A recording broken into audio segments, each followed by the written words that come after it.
Hello everyone, again you all are welcome to your favorite channel Tectonic. So guys, आज हम शुरू करने वाले हैं केमिस्ट्री का एक बहुत important chapter, yes that is gaseous state. मुझे पता है इस चैप्टर का नाम सुनते ही कई बच्चों को लगता है यार ये तो बहुत टफ होगा, लेकिन ट्रस्ट मी, अगर आपने ये चैप्टर मेरे साथ प्रॉपरली पढ़ लिया ना तो कंसेप्ट्स भी इजी हो जाएंगे और रिवीजन भी हम साथ साथ में करेंगे और एग्ज़ाम में क्वेश्चन देखकर कॉन्फिडेंस आएगा यार, ये तो हमने मैम के साथ किया था, ये तो हमें आता है ना। हम यहाँ सिर्फ पढ़ने नहीं वाले हैं, हम चैप्टर को एक्चुअली समझने वाले हैं। सो गेट रेडी रेडी, क्योंकि आज से शुरू होने वाला है full marks preparations, okay? So let's start guys. So guys, मैं तुम लोगों को सबसे पहले बता दूं कि हमारे पास इस चैप्टर में 21 टॉपिक्स हैं, ठीक है। हम शुरू करेंगे, बेसिक्स भी पढ़ेंगे थोड़ा सा, ठीक है। तो चलिए स्टार्ट करते हैं। तो सबसे पहले हमारे पास है गैस लॉ। क्या है हमारे पास? गैस लॉ, ठीक है। गैस लॉ तो वैसे आपको एग्ज़ाम में पूछा नहीं जाता, लेकिन एक थोड़ा सा रिव्यू ले लेते हैं। कई बार क्या होता है, एमसीक्यूज़ में ऐसे क्वेश्चन पूछ लिए जाते हैं, है ना। तो सबसे पहले आपके पास वॉयल्स लॉ, ठीक है। सो वॉयल्स लॉ क्या कहता है?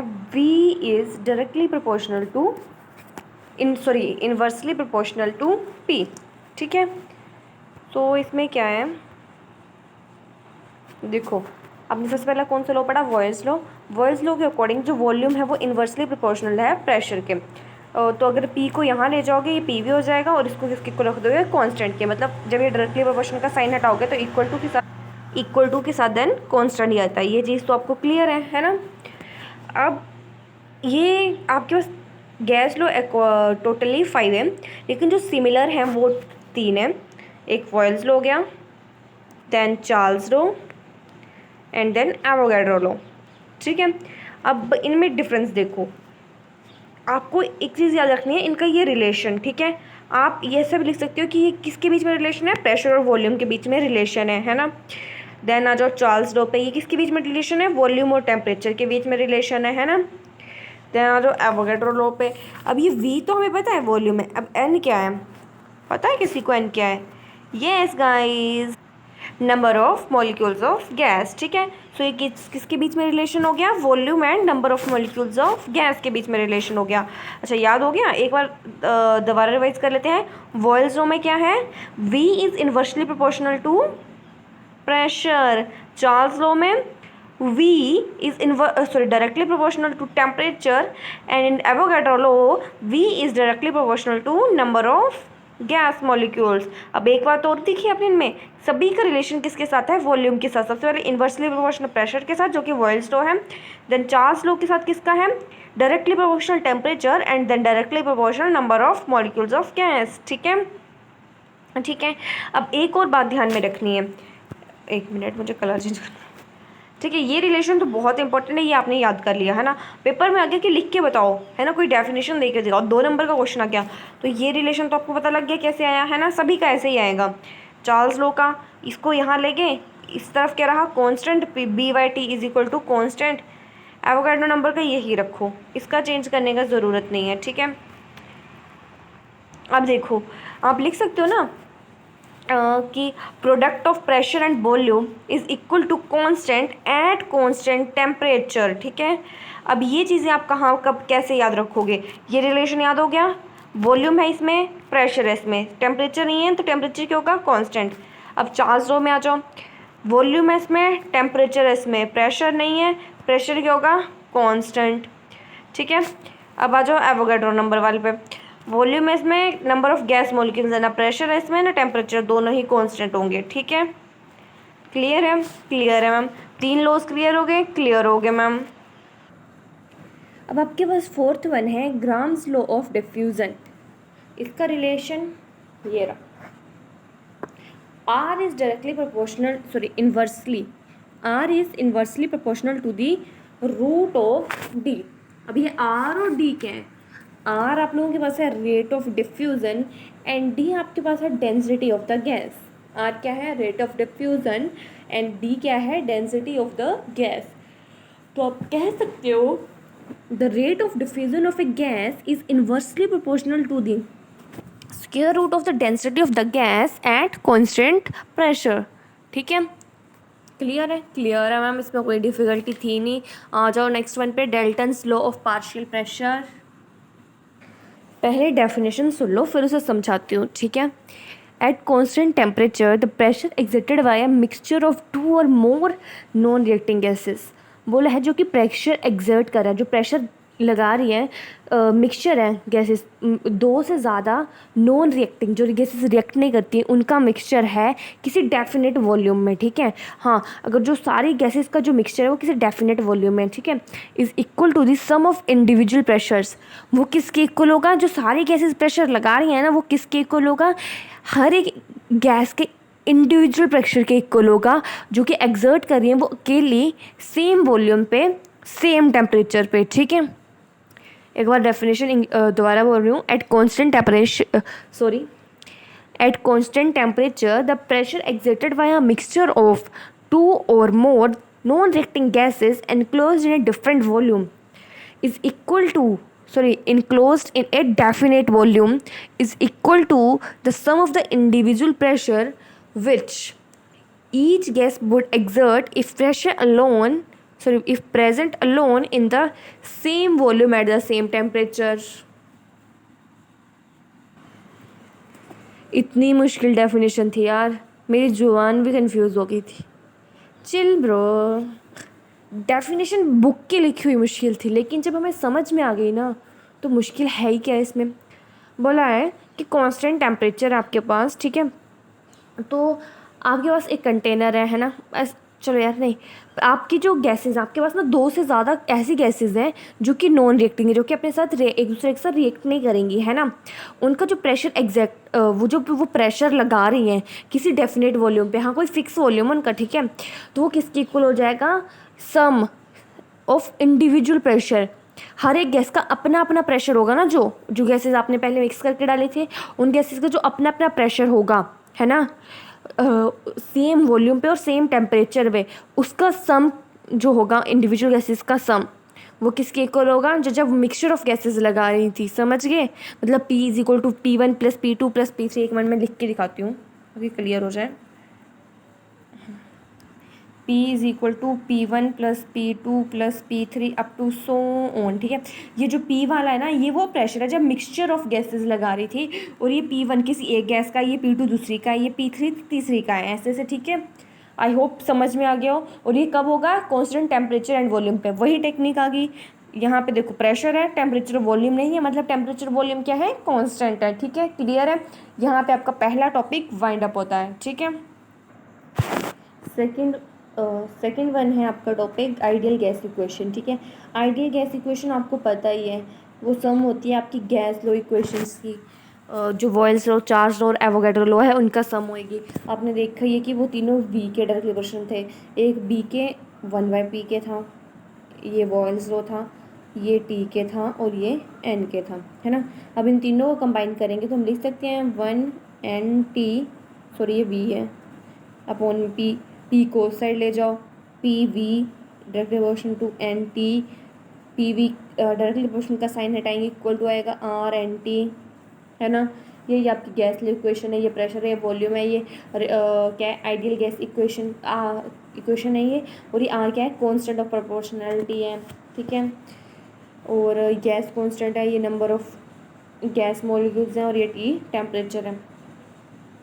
और जो आपकी ये इक्वेशन आई है ना, जो है आइडियल गैस इक्वेशन ना, ये इंडिपेंडेंट होती है amount and nature of the gas से। ठीक है, आपको दिख ही रहा है यार ना, इसमें कहीं पे सिर्फ इन चीज़ों पे ये डिपेंड करेगी जो यहाँ पे आपको दिख रही है। ठीक है, बाकी सबसे इंडिपेंडेंट होगी। ठीक है, क्लियर है?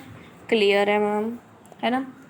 अब इसी में अंदर आता है कि nature of gas constant R कैसा है। मैंने आपको बताया नेचर ऑफ R ना, मुझे समझ नहीं आया इसमें आपको बताऊँ क्या, क्योंकि नेचर में आपके पास किसकी बात होंगी? R की यूनिट्स, या फिर आप उसको बोल सकते हैं न्यूमेरिकल वैल्यूज़ की। ठीक है, जो R के यूनिट्स होते हैं आप एक बार इस फॉर्मूला से निकाल सकते हो, जो R is equal to PV upon NT बनाना, है ना। पी के यूनिट्स लिख दिए, वी के लिख दिए, एन के लिख दिए, टी के लिख दिए। पी आपको पता है प्रेशर है, फोर्स अपॉन एरिया आएगा, एरिया के क्या होते हैं न्यूटन मीटर स्क्वायर आ जाएंगे, वी वॉल्यूम है मीटर क्यूब हो जाएंगे, N number of moles of gas है उसके मोल्स ही रहेंगे, टेम्परेचर के केल्विन हो जाएंगे, केल्विन लिख दिए है ना। अब जो ये न्यूटन मीटर स्क्वायर अगर आप यहाँ से निकाल लो, न्यूटन निकाल लो है ना, और लेंथ सॉरी ये मीटर स्क्वायर पर मीटर स्क्वायर है यहाँ पे, क्योंकि ये नीचे था ना प्रेशर, फोर्स अपॉन एरिया होता है, तो ये इधर एक ही बचेगा, और ये न्यूटन मीटर क्या बन जाएंगे, वर्क के बन जाते हैं ये यूनिट्स, ठीक है। न्यूटन मीटर मोल्स पर केल्विन, इसको आप एनर्जी भी बोल सकते हो, एनर्जी पर मोल पर केल्विन, ये एक वे है इसका यूनिट्स निकालने का, ठीक है। अब ऐसे इसके बहुत सारे यूनिट्स आते हैं, बहुत सारी वैल्यूज़ आती हैं डिफरेंट डिफरेंट, ठीक है। लेकिन अगर आपसे पूछ लिया जाए कि कौन सी वैल्यू आपको यूज़ करनी है और क्या होनी चाहिए, तो हमेशा एक या वैल्यू याद रखना 8.314, और अभी जो हमने यूनिट्स निकाले जिसको हम एनर्जी से डिनोट कर रहे थे उसको हम जूल से डिनोट करेंगे, मोल इन्वर्स एंड केल्विन इन्वर्स, ये याद रखना हमेशा, ठीक है। मोस्टली अगर आपको पूछा जाएगा तो आपको यही आंसर देना है, ठीक है। बाकी जो बहुत लंबा प्रोसीजर है आगे इनके अलग अलग वैल्यूज़ निकालने का, वो न्यूमेरिकल्स के बेसिस के अकॉर्डिंग है, आपको ऐसे क्वेश्चंस बहुत कम पूछे जाते हैं, ठीक है। आई होप ये क्लियर हो गया हो। अब आ जाओ थर्ड वन टॉपिक पे। थर्ड वन टॉपिक है पोस्टुलेट्स। किसके postulates, kinetic theory of gases के पोस्टुलेट्स, ठीक है। अभी मैं आपको एक पेज शो कर रही हूँ जहाँ पे सारे पोस्टुलेट्स लिखे हुए हैं, तो आपको ये दो इमेजेस दिख रही होंगी।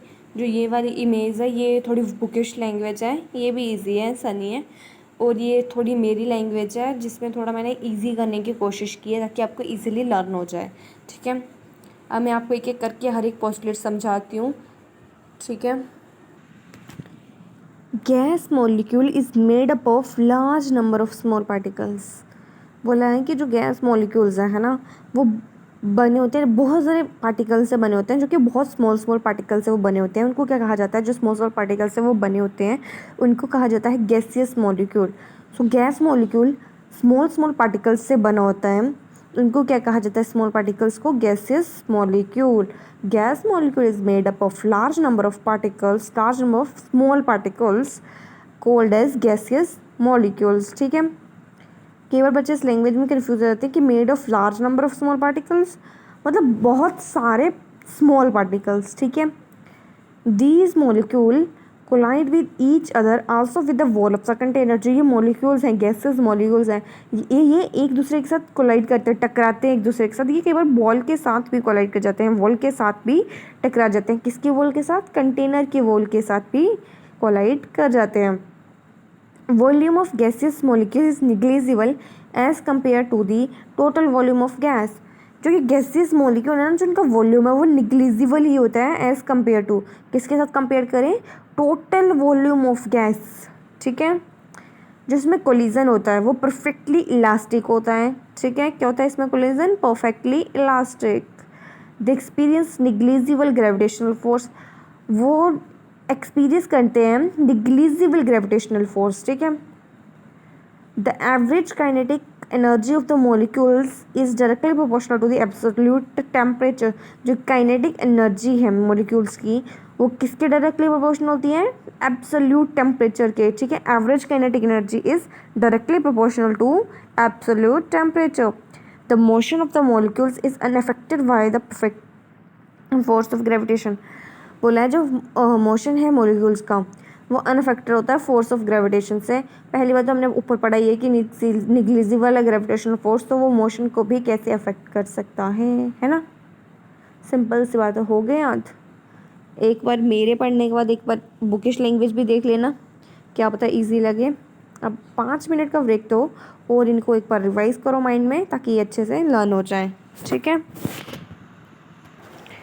सो गाइस हमने पोस्टुलेट्स तो पढ़ लिए। अब पोस्टुलेट्स के बाद हमारे पास टॉपिक है काइनेटिक गैस इक्वेशन। तो काइनेटिक गैस इक्वेशन वैसे जनरली कभी पूछी तो नहीं गई, अकॉर्डिंग टू प्रीवियस ईयर, लेकिन हमारा काम है थोड़ा सा इसको पढ़ लेते हैं, है ना।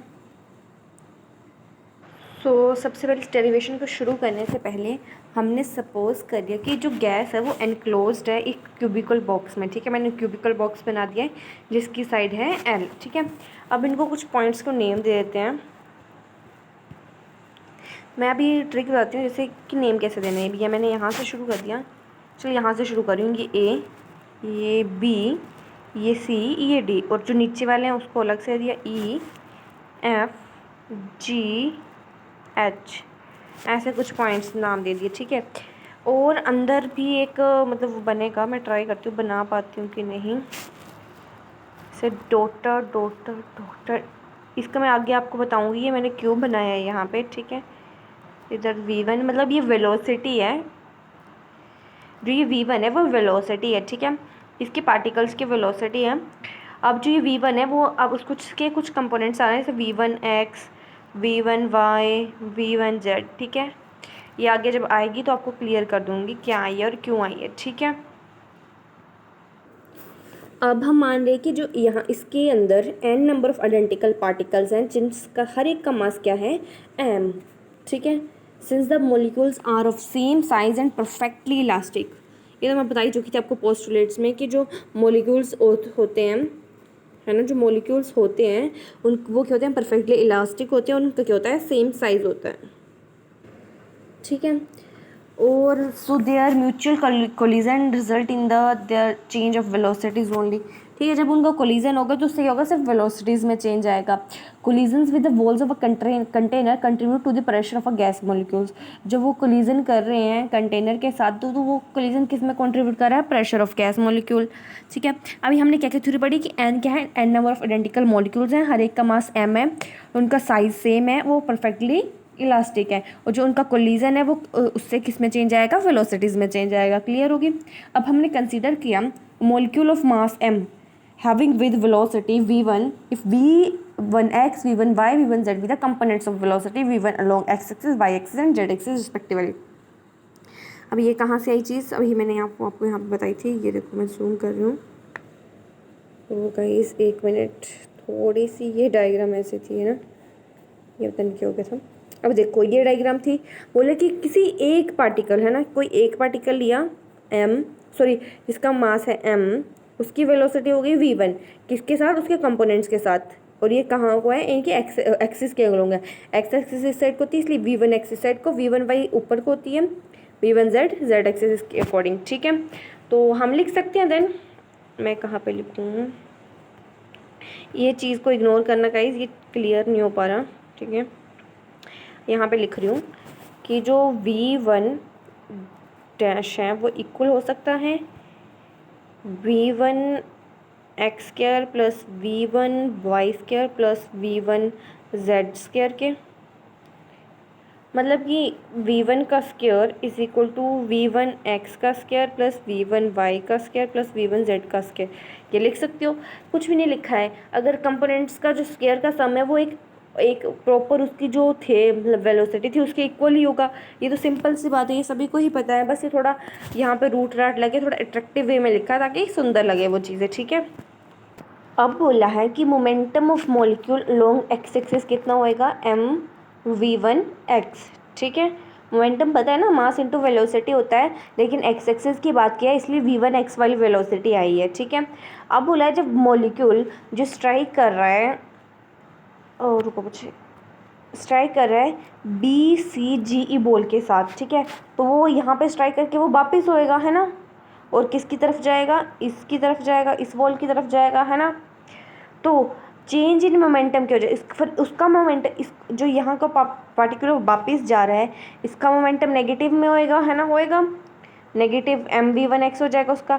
लेकिन जो पहले वाला था वो mv1x था जब वो उस साइड को जा रही थी, और जब इस साइड को मॉलिक्यूल जाने लगा तो वो नेगेटिव mv1x हो गया, है ना। अब इसका चेंज इन मोमेंटम क्या हो जाएगा, चेंज इन मोमेंटम क्या होता है, माइनस करते हैं जो इनिशियल से फाइनल वाली माइनस करते हैं ना, तो इससे जब ये माइनस करोगे तो ये माइनस माइनस माइनस क्या हो जाएगा, प्लस हो जाएगा, तो आपके पास चेंज इन मोमेंटम क्या आ जाएगा, 2mv1x आ जाएगा। क्लियर, इतना क्लियर है मैम। अब इसके बाद हमें निकालना है rate of change of momentum with respect to time taken, है ना। तो उसके लिए ऊपर आएगा चेंज इन मोमेंटम, अपोन में आएगा time taken. Change in momentum तो हमें पता है ये है, लेकिन टाइम टेकन क्या है? टाइम टेकन होगा आपका, कहाँ बताऊँ, यहाँ पे लिख रही हूँ, जो टाइम टेकन है, ठीक है, वो किसकी इक्वल होता है? डिस्टेंस अपॉन वेलोसिटी के। डिस्टेंस क्या है यहाँ पे? अब डिस्टेंस आपको कैसे पता लगेगा? मैंने आपको बताया था जो ये क्यूब था, इसकी जो एक की लेंथ थी L थी, पहले मॉलिक्यूल यहाँ को गया फिर वापस यहाँ को आया, तो लेंथ उसने कितनी कवर की? 2L। और वेलोसिटी तो आपको बताइए v1x चली हुई है, ठीक है, ये इतना आ गया। अब यहाँ पे आपको चेंज इन मोमेंटम अपॉन में टाइम टेकन भरना है। अब चेंज इन मोमेंटम आपके पास क्या था?